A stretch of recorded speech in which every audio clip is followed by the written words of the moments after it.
여러분 안녕하세요. 김원석 부동산의 최천은 부장. 이혜진, 헬렌. 민 과장입니다. 네, 오늘은 특별 영상 네 번째 시간이고요. 이게 오늘의 저희가 준비했던 파일럿의 네 개 동영상 답니다.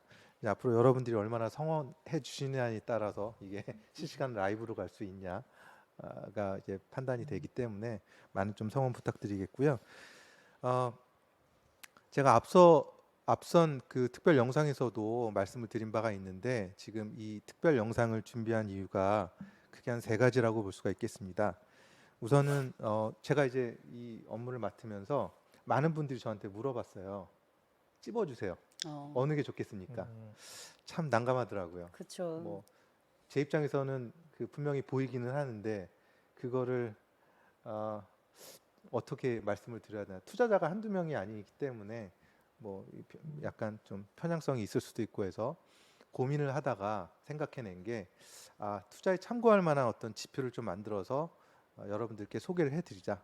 그럼 이제 판단을 하시겠죠. 그래서 그런 투자에 좀 도움이 되고자 하는 그런 측면이 좀 있었고요. 두 번째는 아무래도 이 유튜버 분들 중에는 아마 반은 또 한국에 계신 분들이 있을 거고 또 반은 또 여기 현지에 계신 분들이 있을 텐데 네. 여기 계신 분들은 사실 많이 아시죠. 저보다도 훨씬 많이 아시는데 한국에 계신 분들은 또 이 LA는 들어보고 많이 관심도 있고 하시지만 우리가 소개해 드리는 어떤 물건에 속해 있는 시티에 대해서는 사실은 많은 정보가 없으실 것 같아서 그런 부분들에 대한 어떤 정보를 좀 드리고자 또 이 영상을 만들게 됐습니다. 그리고 마지막 하나는 우리 김원석 부동산 유튜브 방송에 보면 이게 되게 좀 약간 단조로운 느낌이 있다라는 말씀들을 많이 하시더라고요. 그래서 또 하나의 컨텐츠로서 여러분들이 또 이게 너무 같은 영상만 보면 또 지루하시기도 하기 때문에 또 특별한 아이디어를 가지고 새롭게 만들어 봤습니다. 자, 뭐 서론이 좀 길었는데 이제 본론으로 좀 들어가서 네. 네, 말씀하시죠. 네. 저는 이제 개인적으로 우리 여기 저희는 최 부장님이라고 얘기 아닌데 개인적으로는 한국에서 부동산학 정말 석사 박사까지 하신 분이고 오랫동안 또 이쪽에 일도 관심 있게 하시는 분이어가지고 이게 매물을 이렇게 투자를 해주세요라는 게 굉장히 힘든 일이잖아요. 근데 이제 분석을 참 이렇게 해주시는 거 보고 너무나 저도 개인적으로 배우고 싶었던 부분이에요.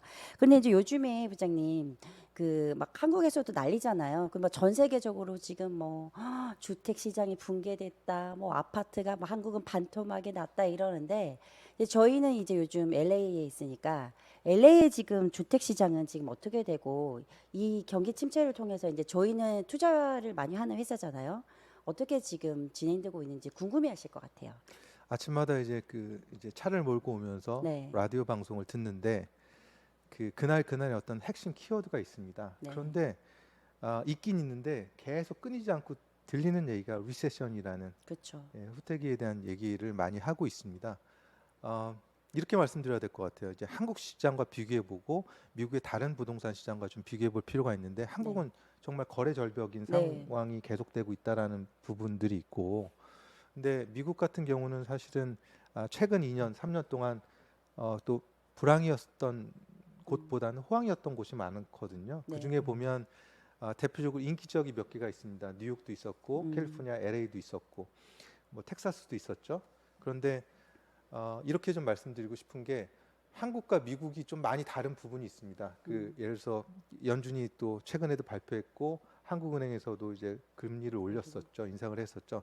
그랬을 때 이제 한국에 비해서는 미국에서 다운페이를 해서 론으로 계속 30년 모기지나 20년 모기지로 가는 부분이 있기 때문에 안정적. 이자율에 따라서 상당히 예전에 얘기하면 차압도 있었고 하거든요. 근데 그런 게 지금은 많이 안 보여요. 상대적으로. 네, 그때는 정말 다운페이가 0, 내 그렇죠. 돈 한 푼도 안 들이고 진행했던 부분들도 있지만 그 이후에 어떤 학습 효과라고 해야 될까요? 이제는 그런 모험은 안 한다는 거죠. 그리고 LA 같은 경우는 사실은 수요와 공급의 어떤 원칙에서 봤을 때는 아직까지 수요가 많다. 음, 그리고 올 4월 이후에 보면 이제 부동산 시장에서였던 침체가 국면에 들어서긴 하는데 이게 대기 수요로 전환이 됐다는 측면. 그러니까 음, 살 사람과 팔 사람이 더 이상 물건을 내놓지 않고 더 이상 사지 않는다라는 거죠. 음, 그래서 이 임대 시장이 또 가격이 상승하는 그런 모습들을 보이고 있고요. 그리고 차선책이라고 대체제라고 할 수 있는 콘도 시장이 작년 대비 동년 대비했을 때 한 10% 정도 오른 측면이 올랐죠. 있습니다. 그러면 우리가 좀 판단을 해야 되는데 연준이 그럼 앞으로 어떻게 할 것이냐? 분명히 인상하겠죠. 그럼 그게 인상 시점과 인상의 어떤 폭이 언제까지 상승하느냐? 많은 경제 전문가들이나 여러 그 정치학자들이 또 예상을 하고 있습니다. 연말까지는 갈 것이다. 음, 내년 초까지는 갈 갈 것이다. 것이다. 근데 생각을 좀 해봐야 되는 게 그 가장 큰 이유가 물가 상승이거든요. 네, 거의 미국만 하면 작년 동년 대비해서 14% 정도, 13% 정도 올랐다고 하는데 이걸 잡기 위한 여러 가지 경제학에서 방법이 있지만 대표적으로 이제 금리 금리를 인상. 올리는 거죠. 근데 금리를 올린다고 해서 그게 다 되는 게 아니라 연준의 또 다른 고민이 있습니다. 자이언트 스텝 지금 세 번까지 계속해서 갔는데 아직까지 안 잡히고 있다는 네, 거거든요. 그러면 계속 빅 스텝으로 갈 것이냐, 낮출 것이냐, 이거는 상당히 지금도 연준 의장이 고민하고 있는 부분이고, 그리고 또 하나는 이게 결국은 이 정책이라는 것은 서민들, 그렇죠. 국민들을 위한 것들이거든요. 국민들이 죽겠다고 하면 이건 방법이 없는 거예요. 그래서 연말까지는 이런 어떤 고금리 기조는 계속 가겠지만 그게 가는 거로 끝나는 게 가면서도 많은 고민과 부양책들이 나올 수 있다라는 거. 대표적으로 한국에서는 이제 연준과 미국의 어떤 금리 인상과 연동해서 올린다라는 기존이 있긴 하지만 외국 자본의 어떤 그 이 빠져나가는 맞아. 유출을 방지하기 위해서 또 어떤 세제상의 혜택도 부여한다는 어떤 정책들을 쏟아내고 있거든요. 그렇죠. 그런 측면에서는 또 한번 바라봐야 될 것 같고 다시 원점으로 돌아가서 LA 시장에서 보면 분명히 다운타운 같은 경우는 예전에 오버프라이싱의 모습들은 안 보이고 있습니다. 음, 그만큼 좀 거품이 빠졌다라는 측면은 있는데 미국 LA에서도 좀 잘 사는 동네, 고급 동네, 뭐 특히나 한인 선호 지역 어바인이나 뭐 사우스 패서디나나 아니면 글렌데일, 라클레 센터나 이런 데들 보면 아직까지는 확실히 이 가격이 빠졌다라는 느낌은 좀 보기 어렵고 실제로 트랜잭션이 일어나는 그런 가격들을 보면 아, 우리 대표님 항상 말씀하시는 구구의 마법이라고 하는 그래서 음, 한 110만 불짜리를 99만 그거 9천 불에 넣는 내려놓고. 겁니다. 그 그랬을 여러 때 명 그게 그렇죠. 그 리스팅 가격이 거래 가격이 되는 게 아니라 결국은 그렇죠. 최종 거래 가격은 바이어가 그죠. 사는 올라간다는 거. 가격이. 그런 부분들이 있기 때문에 LA 시장을 단정해서 LA 시장은 많이 빠졌어요라고 말씀드리긴 좀 어렵다. 아직까지는 국지적인 현상들이 나타나기 때문에 현재까지는 분명히 과거와 달리 바이오 마켓으로 전환하고 있는 부분들은 보이고 있고요. 그렇죠. 다만 그렇다고 해서 뭐 정말 그 이 헐값에 나왔다는 그런 급매물들은 아직까지는 보이고 있지 않습니다. 그러니까 조금 더 덧붙이면 저희가 LA 시장에 지금은 뭐 이렇게 실수요자 사는 주택이 아니라 투자자분들이 투자를 하고 또 저희가 임대를 놓을 수 있는 이런 상황이니까 그래도 이자가 높지만 전망은 괜찮다 이렇게 보실 수 있는 거죠. 어떤 부분에서는. 그 이제 그 경기 변동에 있어서 잘 될 때도 있고 못 될 때도 있는데요. 못 될 때 투자를 일반적으로는 안 하게 되죠. 그렇죠. 그러나 그 상황에서도 하시는 분들이 있고 있더라고요. 또 경기 호황일 때도 이제 지금 들어가면 끝물인데라고 생각하지만 또 많이들 합니다. 그런 측면에서는 항상 어떤 시점에서든 그 투자할 수 있는 기회는 분명히 있다. 음, 지금처럼 불황일 때는 이제 이전보다 좀 저렴한 비용으로 투자할 수가 있다라는 부분이고요. 경기 호황이었을 때 불과 이제 몇 몇 개월 개월 전, 전이죠. 6개월 전, 5개월 전만 했을 때 그 부동산 시장이 불장이었을 때는 사실은 오퍼가 20개, 30개가 그렇죠. 들어왔거든요. 오버빌딩. 그만큼 내가 정말 마음에 드는 부동산이라고 해도 정말 극단적으로 오버프라이싱 하지 않는 이상에 사기가 들어가기가 힘들었죠. 어려웠죠. 네. 예. 그런 측면에서 최근에 어떤 시장에서는 정말 직접 살 사람들, 실소유자한테는 상당히 좋은 기회라고들 평가하고 있습니다. 맞습니다. 네. 그리고 또 여유 자금이 있으면 오히려 이럴 때 이렇게 좀 그쵸. 싸게 줍줍할 수도 있는 그런 줍줍. 기회가 될 수도 있겠네요. 네, 그럼요. 맞습니다. 네, 네. 근데 저희 이제 궁금한 게 네. 저희 이제 영상을 보면은 KRE 지수라고 이제 음. 부장님이 계속 말씀하신 부분이 있는데 이게 정확히 어떤 뜻인지 한번 설명해 주실 수 있나요? 사실 여러분들 좀 쉽게 KRE가 뭐냐고 하시는데 우리 김원석 부동산의 이제 약칭 이니셜입니다. 그래서 지수라는 건 우리 소위 이제 인덱스라고 하는 부분인데 어떤 그 물건의 가치를 평가할 때 여러 가지 지표들이 있거든요. 그런데 이제 그 지역 시장마다 좀 다르게 판단이 되고 그래서 이것을 좀 지수화를 해보자. 그랬을 때 어떤 게 좀 비교 우위에 있냐를 좀 알고 싶었습니다. 그래서 이거에 대해서는 좀 말씀드리자면 그 평균의 개념과 몇 가지 개념을 좀 쉽게 간단히 좀 설명을 해드리자면 소위 이제 평균이란 게 있잖아요. 네. 학교에서 이제 국어, 수학, 과학, 영어의 점수를 합쳐서. 어떤 건 60점, 네. 70점, 100점, 100점 이렇게 맞았으면 평균이 뭐 80점이 될 수도 있고요.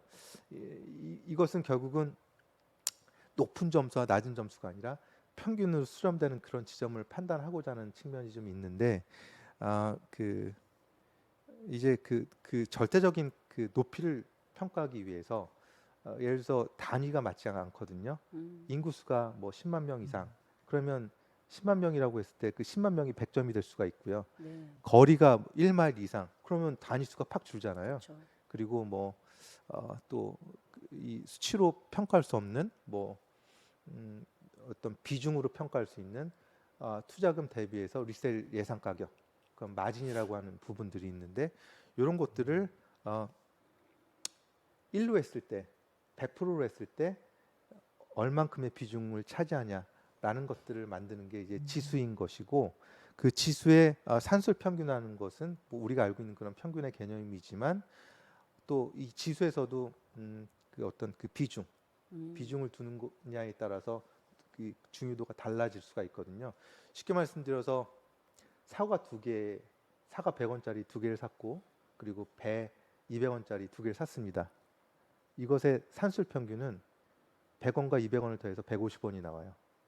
그런데 가중 평균으로 하면 이걸 다 더하고 나누게 되는 거죠. 그래서 가중 평균의 값과 산술 평균의 값이 좀 달라질 수가 있습니다. 그러네요. 그러면 우리가 그냥 단순하게는 산술 평균을 통해서 산술 평균이 높으면 이게 더 높은 가치다라고 판단할 수가 있는데 가중 평균을 내게 되면 2등이 1등이 될 수가 있거든요. 그런 부분들에 좀 착안해서 만들었고요.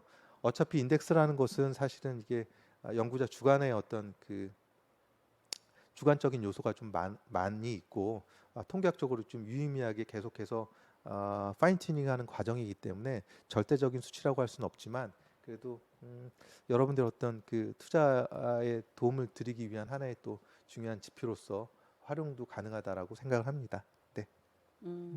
좋은 질문이셔서 저도 잘 그러면 그 부장님 네. 저희가 매주 사실은 그 주간 매물이 많았었잖아요. 네. 지난주에는 리스팅이 없더라고요. 처음으로. 왜 진짜 없었을까요? 많은 분들이 또 그거에 대해서 저한테 네. 카톡을 보내주셨는데 네. 이렇게 보시면 될 것 같아요. 저희가 이제 그 최종적으로 투자 가능 리스트로 올라오는 데는 세 단계 그 필터링 과정을 거칩니다. 첫 번째는 우리 이제 저희 직원이 될 수도 있고요. 외부의 어떤 전문가가 될 수가 있는데 파인더들이 이제 1차적으로 이게 좀 가치가 있다. 예를 들어서 뭐 시장가 대비해서 저렴하게 나왔다거나 정말로 투자를 했을 때 리셀 가격이 높다라고 판단이 되는 그런 것들이 있고 2단계는 그렇게 모여진 것들을 가지고 저희가 이제 쇼잉을 가서 대표님이 2차적으로 판단하십니다. 이게 투자가 가능하다 안 가능하다. 3단계가 있는데 그 3단계는 그 쇼잉 때 대표님이 이제 저희 이제 아키텍처 팀의 공사 담당에게 견적을 받습니다. 이게 리헵이라고 하죠. 공사 가격이 지금 생각하고 있는 것과 거의 일치하느냐에 따라서 세 단계를 거쳐서 이게 이제 우리가 투자해도 되겠다라고 하는 부분들이 결국은 최종 그 투자 가능한 매물로 올라가게 되는데 지난주 같은 경우는 2단계가 가기 전에 대표님이 판단했을 때 이거는 좀 적정하게 판단이 되지 않았기 때문에 과감하게 리스팅을 하지 않았다라고 이해하시면 될 것 같습니다. 그렇군요. 또 어떤 분들은 뭐 경기가 안 좋으니까 영향이 있나 이렇게 추상적으로 생각하는 분이 계셔가지고 제가 여쭤봤는데 또 그런 어, 건 아니었군요. 뭐 꼭 그런 게 이다라고 말씀드리기는 좀 어렵겠지만 또 이제 이렇게 불황일수록 대표님의 어떤 이 꼼꼼하게. 안목이나 이런 게 음, 좀 더 이 보수적으로 잡히게 되거든요. 음, 그래서 과거에는 좀 그냥 웬만큼 넘어갈 수 있는 부분도 좀 까다롭게 보셨기 때문에 그런 현상이 나타나지 않았나 이렇게 생각을 합니다. 네, 감사합니다. 네. 자, 이제 오늘의 어떤 그 마무리 시간이 왔습니다. 이렇게 돌아가면서 순서대로 짤막하게 클로징 멘트를 좀 하겠습니다. 그 앞서 말씀드린 것처럼 저희 이제 특별 영상 마지막 이제 그 시간이거든요. 그래서 아마 이렇게 오늘까지 4개가 만들어지면 저희 자체적으로 이제 모니터링을 좀 할 거예요. 그래서 뭐 뷰수나 또 댓글 수나 좋아요 수 이제 따져서 이런 영상을 계속 유지하는 게 맞는지 아니면 또 새롭게 다른 컨텐츠를 만드는 게 맞는지 아마 고민을 하게 될 것 같습니다. 여러분 결국은 좋아요, 응원 좀 부탁드리고요. 좋아요. 그리고 또 이 영상은 뭐 앞서 말씀드린 것처럼 아무래도 그 모든 유튜버들께 준비한 영상이기도 하면서 동시에 한국에 계신 분들을 위한 또 특별 영상일 수도 있거든요. 그래서 저희가 조만간 또는 곧 이제 한국 진출하게 되면 이원 생중계 계획도 있습니다. 음. 그래서 많은 성원 다시 한번 부탁드리겠습니다. 네. 네, 저는 이제 이혜진 헬렌이고요. 저도 개인적으로 이제 우리 김 대표님, 김원석 그 부동산에 뭐 에이전트로도 활동하지만 저는 현재 지금 이렇게 부장님과 우리 과장님과 함께 저희는 이제 플립을 통한 그 투자회사잖아요. 그러니까 많은 물건들 또 예전에는 그냥 정말로 그냥 믿고 저희가 지금 대표님께서 10년 이상을 이렇게 하고 계시잖아요. 굉장히 탄탄하고 믿고 신뢰로 가는 회사지만 저희가 굉장히 많은 일들을 하다 보니까 이제 투자자님들한테 뭐 이렇게 진행 사항이라든지 그러니까 믿고 하셨더라도 제가 이제 투입이 되어서 보고도 드리고 하는 포지션에 와 있습니다. 그러니까 예전에도 그렇고 지금도 그렇고 앞으로도 그렇듯이 정말 믿고서 할 수 있는 저희 회사거든요. 그리고 기존에는 대표님이 굉장히 많은 노하우들을 가지고 있었지만 그거를 대표님께서 뭐 유튜브도 하시고 많이 하셨어요.